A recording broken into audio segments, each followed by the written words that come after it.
All right, class, so here's a comprehensive review of Chapter 12, and so buckle up and let's get going. By the way, don't try to copy what I'm doing. All you're going to end up doing is copying a bunch of stuff and not really thinking about it. You can always watch the video again. So just pay attention. I'm going to go quite quickly because there's a lot of material to cover. All right, here we go. First off, angles. So you have to know how to name an angle, what they are, and such. How do you name an angle? Well, you can't use the shortcut in this scenario because there's no way. If you say angle E, we don't know which angle you're talking about. So remember, if I wanted to do this angle right here, I would pick one point on one ray, the angle symbol. The vertex is always in the middle, and then a point on the other ray. So that's angle BEC. I could have also called it angle CEB and gone the other way. If there's more than one point on a ray, let's suppose there was a point T there. Well, then I could have said angle BET or angle BEC, and again the other way. But it's always one point on one ray, the vertex, and a point on the other ray. You cannot, wow, I'm all the way back there. You cannot use the shortcut if there's more than one angle possible. So angles. Notice also here I have vertical angles, and there's two pairs of vertical angles. I'm going to use numbers to help you out. If this was angle 1, meaning this angle right here, its vertical angle is right here, angle 2. And remember, vertical angles are congruent, so angle 1 has the same measure as angle 2. Now there's always two sets of vertical angles. So if I call this angle 3, that would be this angle right here. Its vertical angle is right here, angle 4, and angle 3 would be congruent to angle 4. So vertical angles are congruent. And you get a lot of stuff out of this. Now, how about adjacent angles? What about the term adjacent angles? Adjacent angles share a vertex and a common side.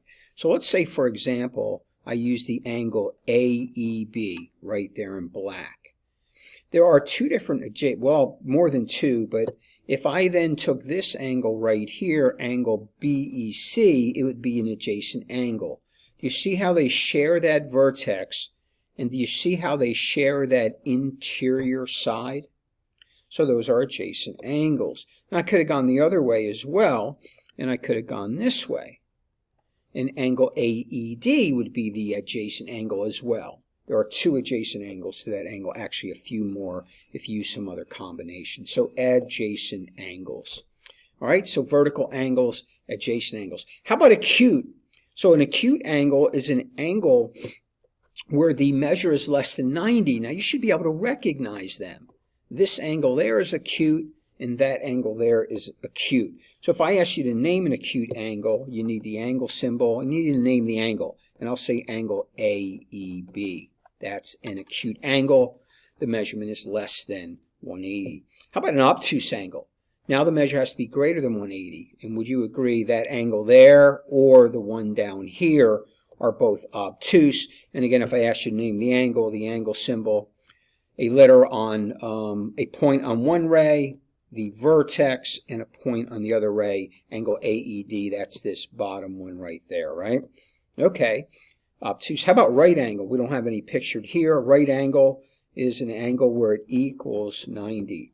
So here I should have said acute less than 90 degrees, obtuse greater than 90 degrees, right equals 90 degrees. And you'll notice a right angle by a symbol. This little box tells you a right angle. Now I spun this. Right, there's a 90-degree angle. You're used to looking at them, what about like that, right? But that angle can be spun. It doesn't change the fact that it's 90, all right? And again, that symbol is the symbol for 90 degrees, the right angle symbol. If this were a T there, I could use the shortcut here because there's no other angle shown, and I could say angle T is a right angle.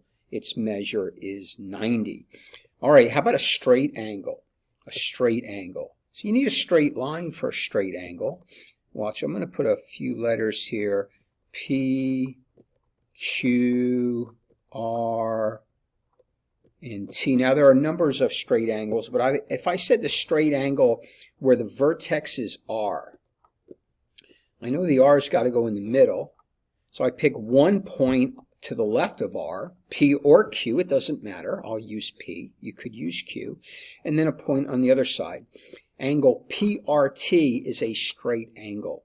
Straight angles equal 180 degrees. They're kind of boring, they're straight lines. All right, how about complementary angles? Complementary angles are two angles where the sum, they add up to how many degrees? 90. Complementary angles add up to 90.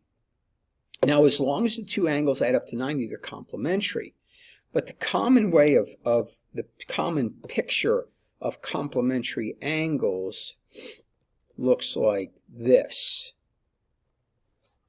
So do you see how this angle here and this angle here together equal 90 because of that right angle symbol, complementary angles? So notice the illustration I have here to the right, and I wonder, what is the measure of this angle right here? Well, first off, notice the 90-degree symbol. 90's there, therefore I know 90 is here. Now I've already used up 67 degrees to go from here to here. If all the way is 90, this angle right here, which would be angle CFD, must be the 90 degrees minus the 67 degrees. And what do we get there? 23 degrees. 23 degrees. All right? So the measure of angle CFD must be 23 degrees. Now, what if I asked you, by the way, this isn't related to complementary, but what if I asked you for the measure, and I should have put the little m there, measure of angle BFC? Okay, well, if all the way is 60 and from here to here is 27, BFC has to be the 67 minus the 27. And what is that, 40 degrees? 40 degrees, all right? So you should be able to do stuff like that from what's given. Supplementary angles. You must understand that these are two angles where the sum is 180 degrees. What is the most common look for supplementary angles? A straight angle with a ray coming off. So what you have here is this angle here and this angle here are the supplementary angles. So watch, we can give you problems like this. If this angle is 40, this one has to be 180 minus 40 or 140. You see how that works? Or I can go the other way. Let's suppose this was 115. Well, this one has to be 180 minus 115. What is that, 65? 65. See how that works? So be careful. I say don't measure, then you got to do it that way. All right, supplementary angles, two angles where they add up to 90 or to 180 degrees. All right, perpendicular lines are two lines that intersect to form a right angle. So if I had a line like this, to have a perpendicular line, it must intersect at a right angle. So if that's 90, then guess what? This would have to be a right angle, and this would have to be a right angle, and this would have to be a right angle. All four angles would have to be right angles, and so it's easy to figure out the measure. But perpendicular lines, two lines where their sum is 90 degrees. And again, you need to be careful here. Let me catch this here. Hold on a second. Control G. So, you know, this thing can be spun, right? Okay, you still have perpendicular lines because you still have them intersecting to equal 90 degrees. So the orientation there does not matter. Parallel lines. These are two lines that never intersect. Never intersect. two lines that do not intersect. They are parallel. They're in the same plane, coplanar lines that do not intersect. Now, with parallel lines, we talk about a transversal. This is a line that intersects two parallel lines. And sometimes we use a shorthand, call this line A and line B, and we'll say line A is parallel as line B. So now I have sets of angles. So, do you remember where the alternate interior angles are? So alternate. One's on one side of the transversal, the other's on the other side, and interior. So, let me do it this way. The interior is in here, right? There's the interior. And alternate. So if this were angle 1 right here, its alternate interior angle would be right there. And remember, alternate interior angles are congruent. I could also go on the other side. If this were angle 3 right here, then stay inside and go alternate. Angle 4 would be there, the alternate interior angles. All right? Then you also have alternate exterior angles. So exterior out here and out here, right? Exterior angles. So I don't know, let's call this angle 7. It would be the angle right here. So alternate, go on the other side of the transversal and go exterior. Angle 7 would be congruent to angle 8. That's one set of alternate interior, exterior. Here's the other set. Let's call this 9. And this would be 10, its alternate exterior. Again, other alternate sides of the transversal, both exterior. So there's alternate interior, alternate exterior. Now when it comes to corresponding, what you have to remember for corresponding is stay on the same side of the transversal. So watch. Let's go up here. Let's call this angle 1. Its corresponding angle, same side of the transversal, is right there, 2. So notice this is above the line, above the line. And notice, don't they look congruent? Of course they do. Of course they do. Now on this side, there's another pair of corresponding. So angle 3 now is below, right? And its corresponding angle 4 is below. I can go on the other side of the transversal. Angle 5, notice it's above. Angle 6, its corresponding, is above. And then I also have one more set. We'll color here black. And so angle 7, staying on the same side, below and below angle 8. And those are congruent. And there are the corresponding angles. Now, also with all of this, if we give you the measure of one angle, you can get the other 7. And I'll show you how to do that right now. So let's suppose I told you that this angle right here is, I don't know, it's not going to be true, but I'm just going to make up a number. I'm going to go 70 degrees. Okay. There's a lot of different ways I can go. Vertical angles are congruent, so this one is 70. 70. This one and this one are alternate exterior, so that's also 70. Back to my original, this one and this one are alternate interior, so that's also 70. Or these two are vertical, and that's also 70. So you see how we have those 4? All right, how do you get the other side? Notice, let's go all the way back to my original 70. Do you see the straight angle? So they're supplementary angles. So this one has to be 180 minus the 70. So this one has to be 110. Oh, vertical angles, 110. Oh, corresponding angles, 110. Oh, alternate interior, 110, or vertical, 110, and the other 4, 110. What'd you figure out? Whenever you have a parallel lines and a transversal, 4 of the angles will equal one measure, and the other 4 will equal the other measure, and those will be supplementary. This is the way it works with parallel lines and a transversal. Know your alternate interior, know your alternate exterior, know your corresponding, and be able to figure out the measure of any given angle. All right, shapes, concave, convex. The easiest way is to know concave. Concave caves in. So let's suppose I have some form of a polygon right there so far. I need to cave it in. Do you see how that's caved in? That would be concave. Convex would be a polygon that does not cave in. Okay? Convex. Concave caves in. Convex does not cave in. By the way, how do you name a polygon? By its number of sides. You should have these memorized. 3 sides triangle, 4 sides quadrilateral, 5 sides pentagon, 6 sides hexagon, 7 sides heptagon, 8 sides octagon, 9 sides nonagon, 10 sides decagon. And did I give you guys 12 dodecagon? Perhaps I did, I don't remember.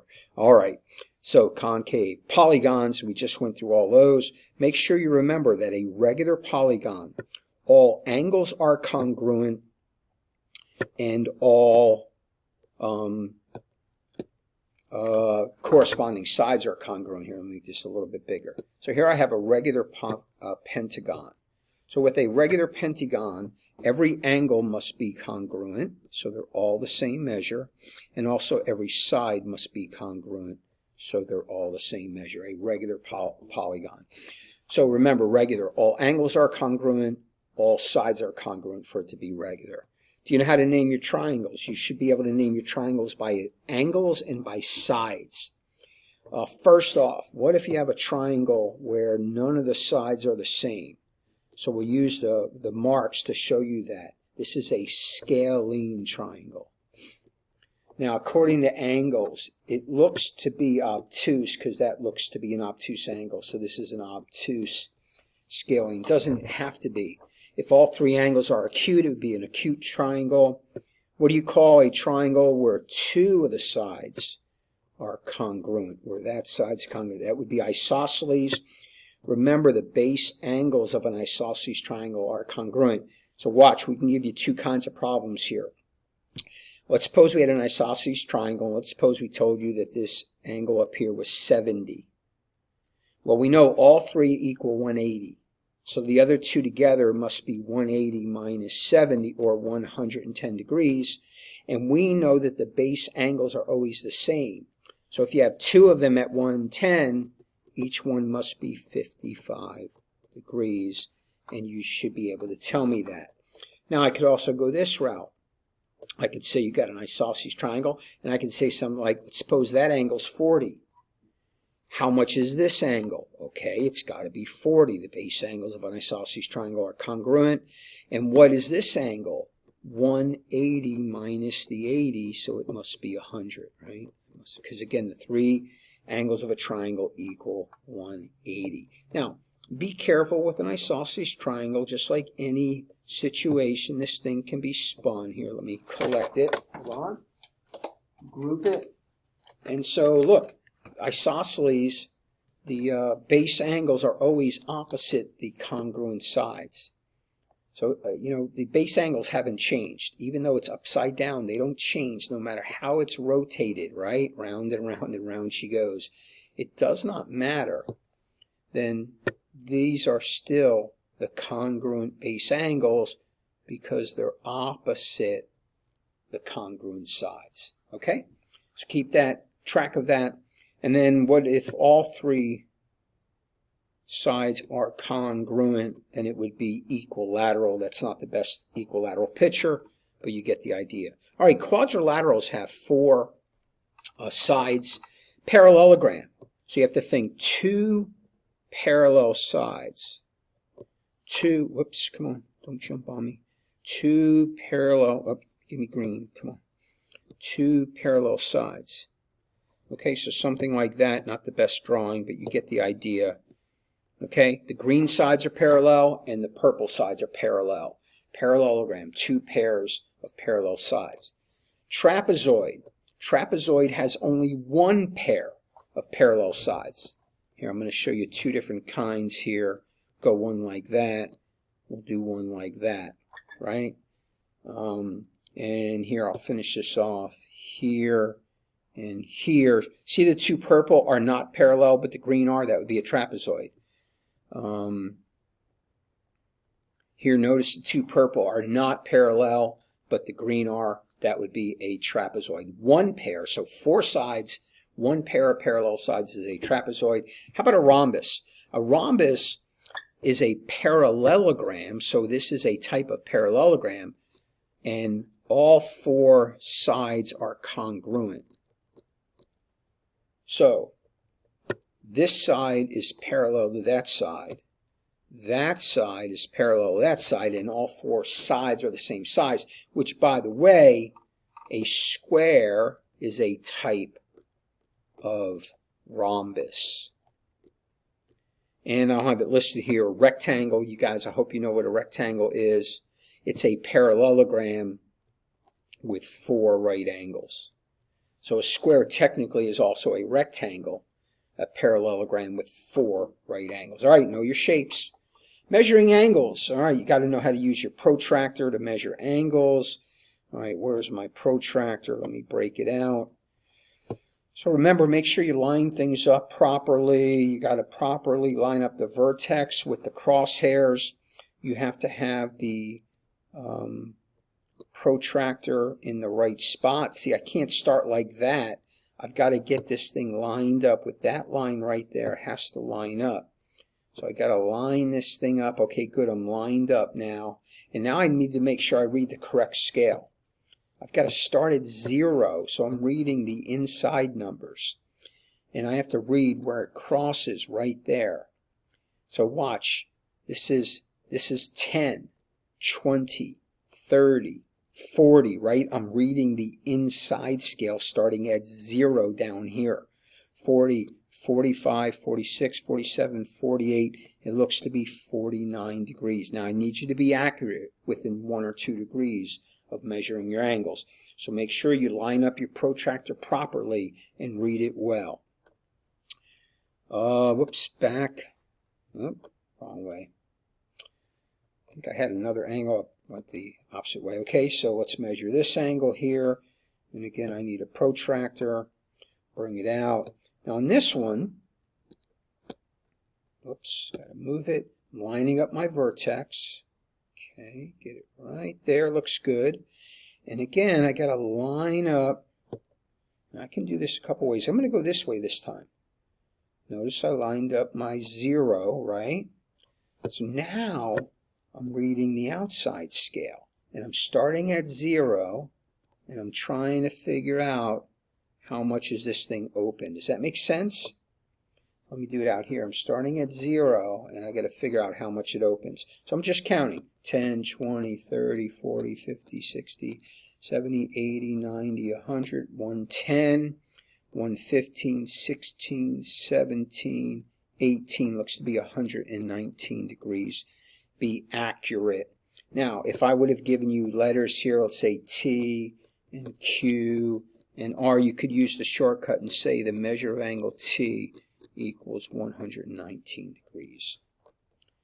Perimeter. Can you do perimeter? So normally when we do perimeter, you got to add up all the sides. Okay, so we got a lot of numbers already. It's the 10, right, plus the 14, plus the 3, plus the 9. Let's write a better 3 there. And I got to figure out the length of that side. It didn't tell me, but it gave me enough information. It said all the way is 10, and from here to here is 3. So therefore this must be 7. You see how that works? Again, I'll show you. See how that was the 3? And all the way was 10, so 10 minus the 3 gives you that 7. I hope that makes sense. Let me clear that out a little bit so we're clearer. Now let's do the other one. Plus, okay, so let me add my plus 7. And lastly, I need this. And again, I didn't tell you. But notice, I told you all the way was 14 and part of the way was 9, right?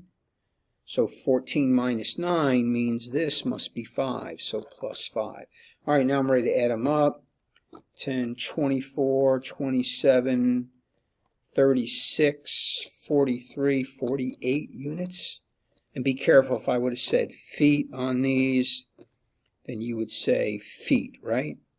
So if not, say units. So 48 units is the perimeter. Perimeter. Distance around a polygon is perimeter. Distance around a circle is something different. All right, what if I told you this? We have this shape. Find the measure of every angle. Now notice we've given you the conclusion that this is a regular polygon because of the arc marks. That means all the angles are congruent. Now where's angle Z? Right here. That orange angle, right, is angle Z. It's right here. And so we just need to figure out how many sides. So I'm just going to count 1, 2, 3, 4, 5, 6, 7. Ah, this is a heptagon, 7-sided. So first off, figure out the number of degrees of the interior of the heptagon.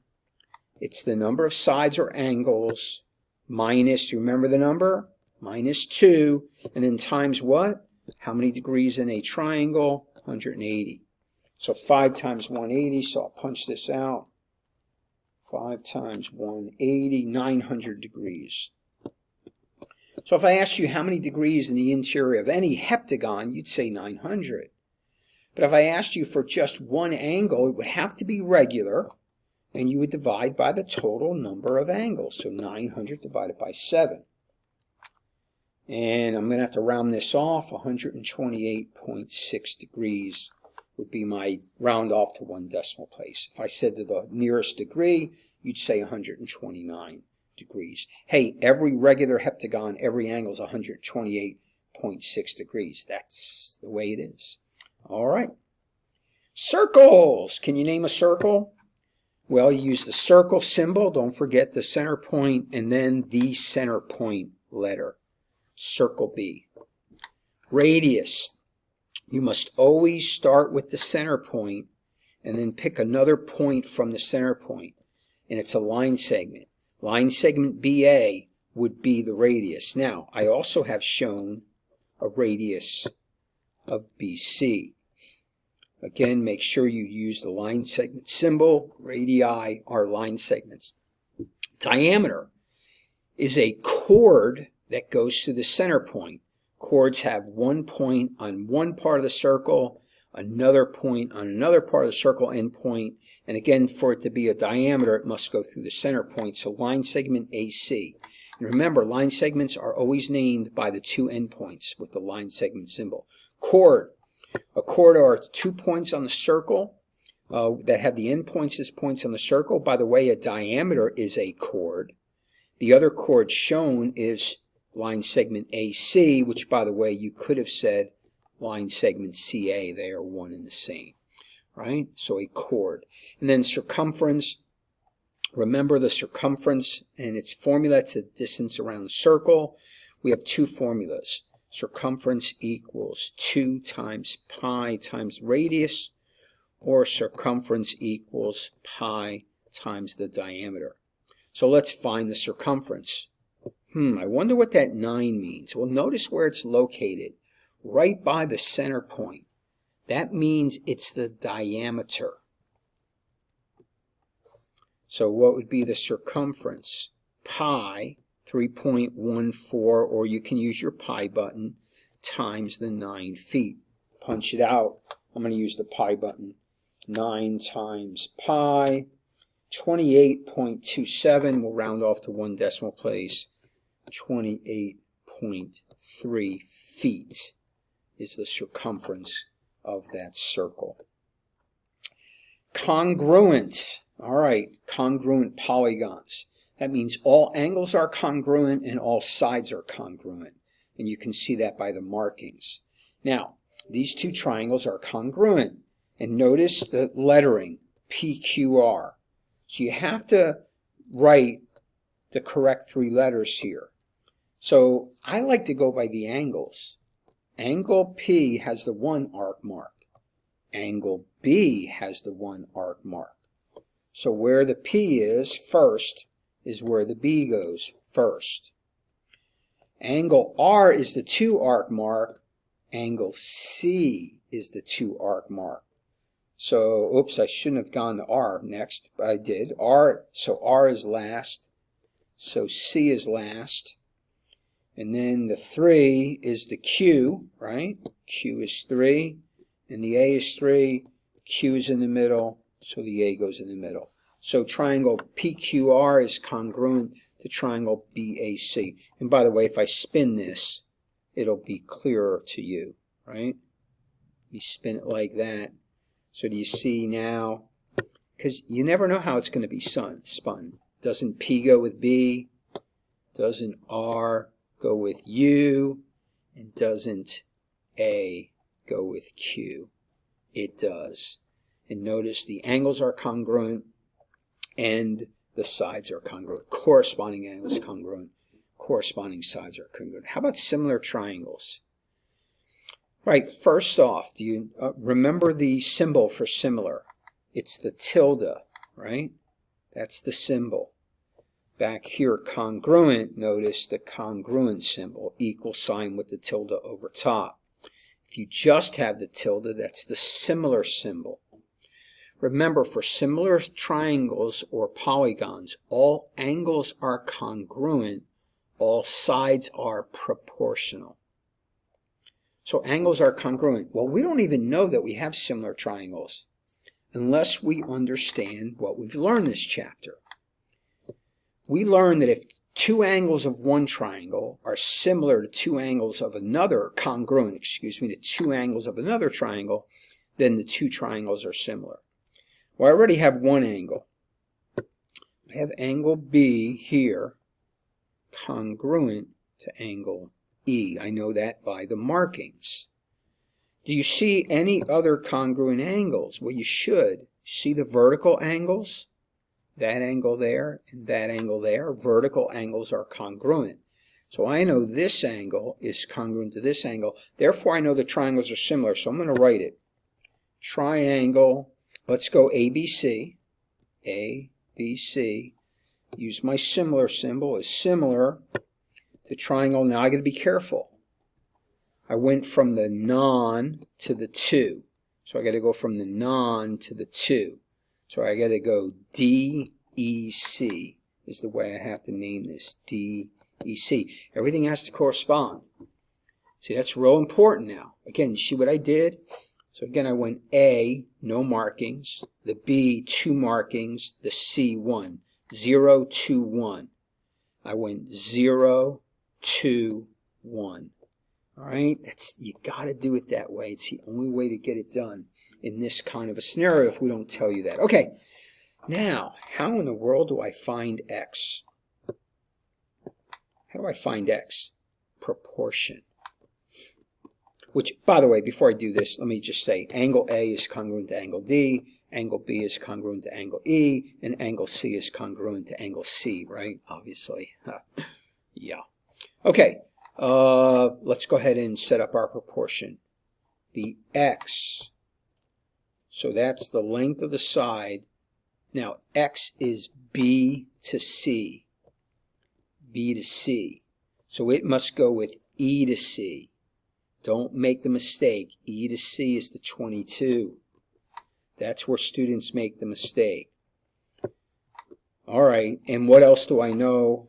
On this triangle, I know the 10 is A to B, and therefore I need D to E, which is the 14. There's my proportion. How do I move that 1 over 22? Multiply by its reciprocal, 22 over 1. Let's reduce. 2 and 7. 2 and 11. My 2's will divide out, and that's it, right? X equals 10 times 11, 110 over the 7. And just leave it like that. Do not change it to a mixed number. Just leave it 110 sevenths, and that's the length of X. Similar triangles, you should be able to do that. All right, I think that's it. That is it. All right. So is there a lot here this chapter? Yes. By the way, there's a lot of short answer questions. You got to know the terms of math so that when someone talks, you know. If I say trapezoid, you got to know what that thing is. If I say rhombus, you got to know what it is. If I say adjacent angles, you got to know what they are. If I say perpendicular, you got to know. So make sure you're working on those definitions. This is a pretty comprehensive review. Now don't forget, for your test, also review your previous test. Go through those short answers, go through your rules, make sure you review some of the questions off the last test. You always know I add a few of those at the end of each test. All right, hope you do well, hope the review helps, and if you need more help, where do you go? www.afterschoolhelp.com. All right, hope you do well.